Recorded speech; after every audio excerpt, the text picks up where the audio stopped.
En los evangelios, a Yeshua, el Mesías de Israel, conocido popularmente como Jesús, el Cristo, lo vemos sanando enfermos, perdonando pecados. Perdonó 49 pecados, que son los 49 niveles de inmundicia a los que se puede caer. En estos niveles de inmundicia que puede caer el ser humano. Y sin embargo fue apresado, azotado, colgado con una maldición en una cruz. Entonces la pregunta es, si perdonó los pecados de la gente, ¿por qué murió por los pecados de la gente? ¿Acaso el Mesías murió por pecados ya perdonados? ¿O qué pasó? Y las preguntas siguen. Si la crucifixión de Cristo es la expiación para todos, y si ese sacrificio redimió a toda la humanidad, ¿por qué esperamos otra redención? ¿Por qué entonces el pueblo de Dios fue inmediatamente desterrado de su propia tierra y todos estamos dispersos entre las naciones, en lugar de estar en la tierra prometida? ¿Dónde está el reino de paz y de justicia? O bien, el sacrificio en la cruz fue en vano, o quizá el motivo de esa crucifixión, de ese sacrificio, no fue realmente lo que nos han contado. Y de ser así, entonces tenemos que revalorar lo que sucedió y darle la verdadera importancia que tiene el hecho de que el Hijo de Dios haya sido brutalmente masacrado por miserables paganos, cuando ese castigo lo deberíamos de haber padecido nosotros, pero fue Él. Y surgen más y más preguntas. ¿A quién se le ocurrió que el justo debía morir por los injustos? ¿Eso acaso es justicia? ¿Quién decidió que Yeshua tendría que padecer el castigo en lugar de los pecadores? ¿Quién? ¿Cómo? ¿Cuándo? ¿Dónde? ¿En qué parte se dice esto?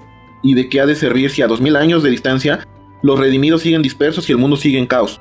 ¿Qué fue lo que sucedió realmente? ¿Y de qué sirvió? Vamos a ver entonces qué fue lo que realmente significa el sacrificio de Yeshua en la cruz del Calvario y a qué nos lleva esto.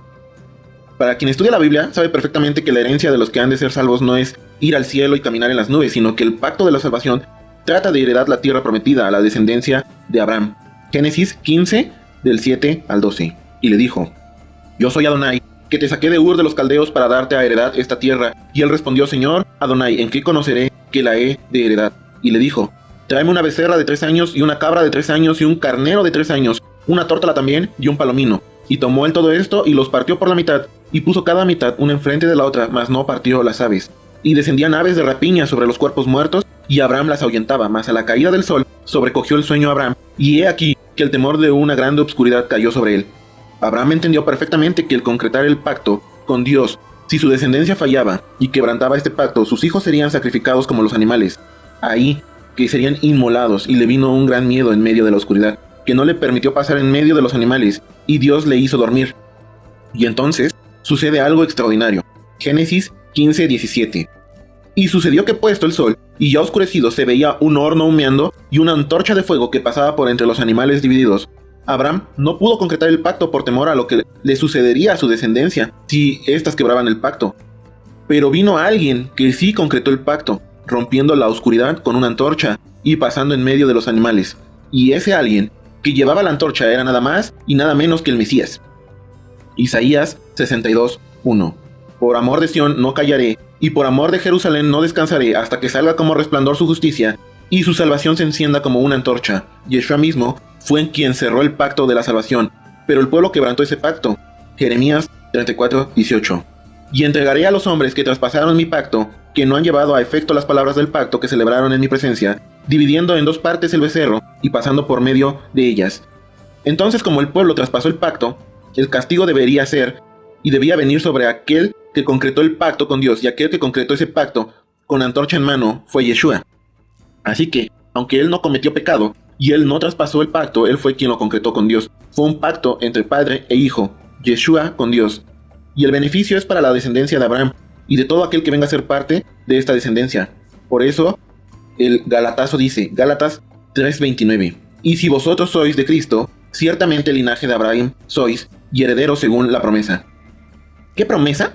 La promesa de heredar la tierra prometida a la descendencia de Abraham, Isaac e Israel. Génesis 15, del 5 al 7.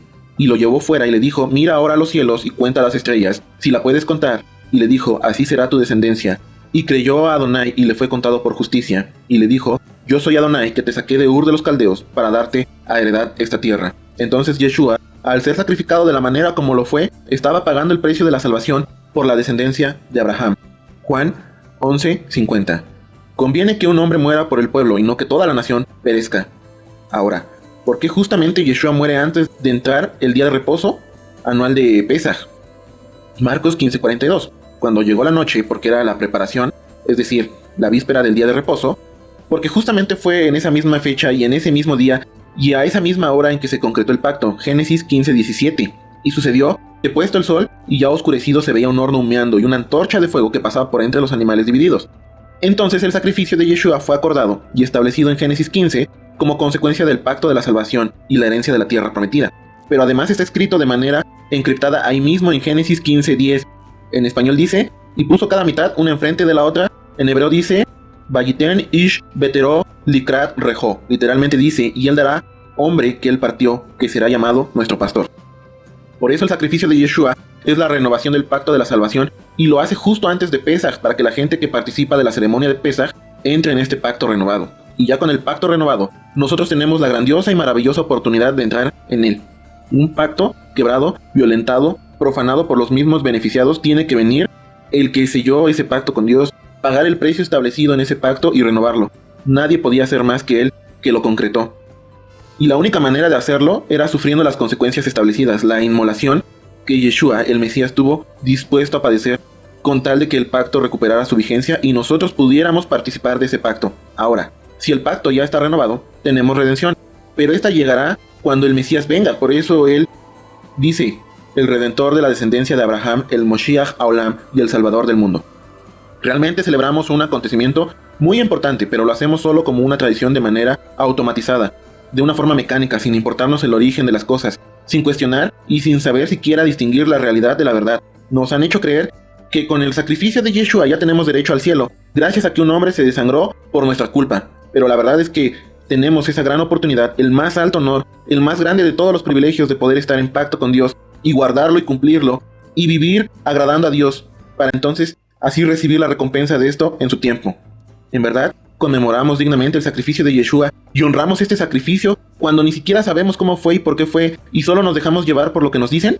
¿Eso es honrar y dignificar algo tan grande? Es importante celebrar la santa convocación de Pesaj sabiendo claramente lo que estamos celebrando. Hay que recordar lo que está escrito en 1 Corintios 11, 23 al 29.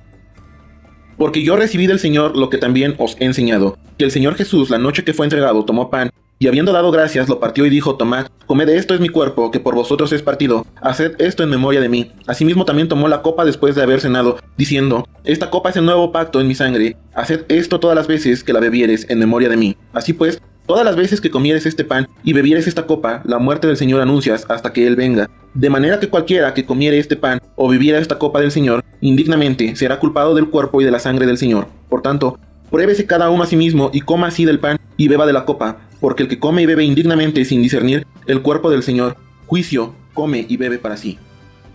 Pesaj Sameach.